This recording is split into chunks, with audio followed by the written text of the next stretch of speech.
Ini adalah cerita tentang Indonesia di masa dahulu kala, yang dikenal dengan nama Nusantara. Sejak zaman lampau, Nusantara telah dikenal sebagai daerah penghasil rempah-rempah komoditi utama dalam perdagangan internasional di masa itu. Rempah-rempah telah lama digunakan penduduk Nusantara dan bangsa lain, seperti bangsa Arab, India, Cina, dan Eropa untuk obat-obatan, sebagai bumbu masakan dan pengawet makanan. Wilayah penghasil rempah di Nusantara dapat dibagi dalam dua daerah produksi. Daerah pertama adalah di bagian timur, yaitu Kepulauan Maluku dan Kepulauan Banda, yang menghasilkan cengkeh dan pala. Sementara di wilayah barat, yang terdiri atas Pulau Sumatera, Jawa, dan Kalimantan, sebagai daerah penghasil lada. Emporium atau pusat perdagangan terbesar pada masa itu adalah Malaka. Kota ini menjadi tempat bertemunya berbagai pedagang Nusantara seperti Banten, Makassar, Banda, dan Ternate.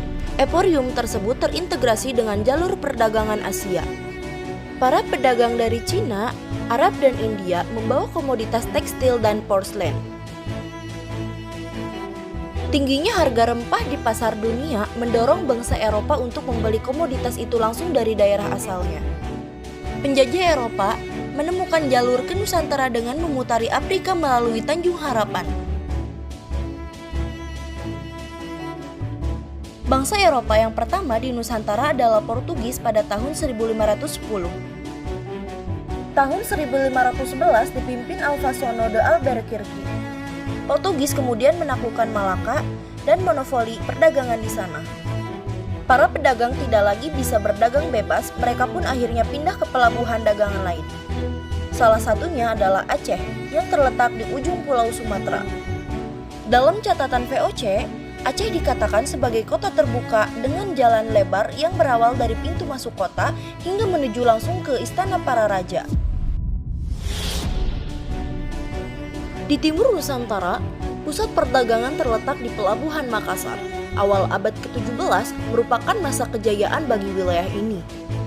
Di pesisir Jawa, Banten menjadi pusat perdagangan lada dan berkembang menjadi kota pelabuhan besar. Wilayah ini disinggahi oleh para pedagang dari Jawa, Arab, dan Cina.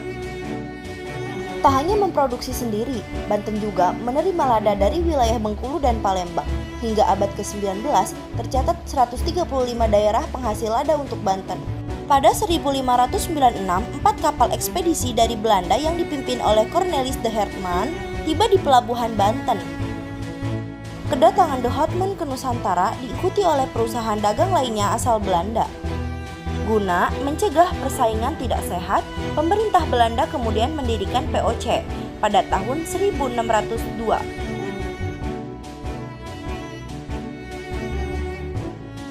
Pada tahun 1605, di bawah komando Stephen van der Hegen, menduduki Ambon dan menjadikan sebagai ibu kota penguasa Belanda di Asia Timur.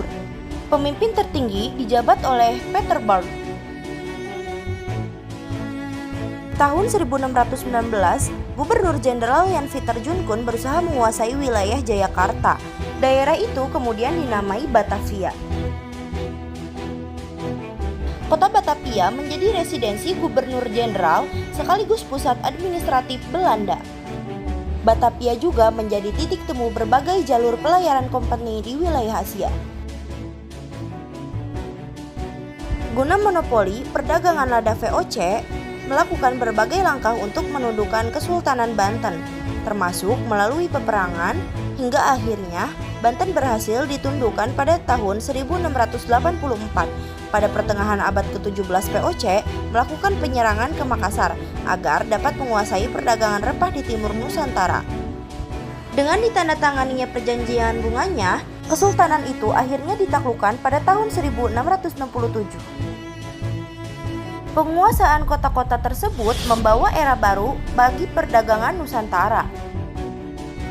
Perdagangan Nusantara masih tetap melakukan perdagangan, hanya saja dengan rute yang lebih beragam.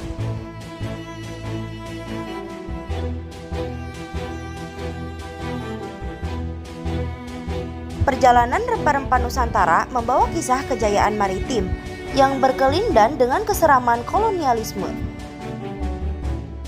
jalur rempah membawa kekuatan yang menyatukan antar suku bangsa dan budaya dalam proses pembentukan bangsa Indonesia.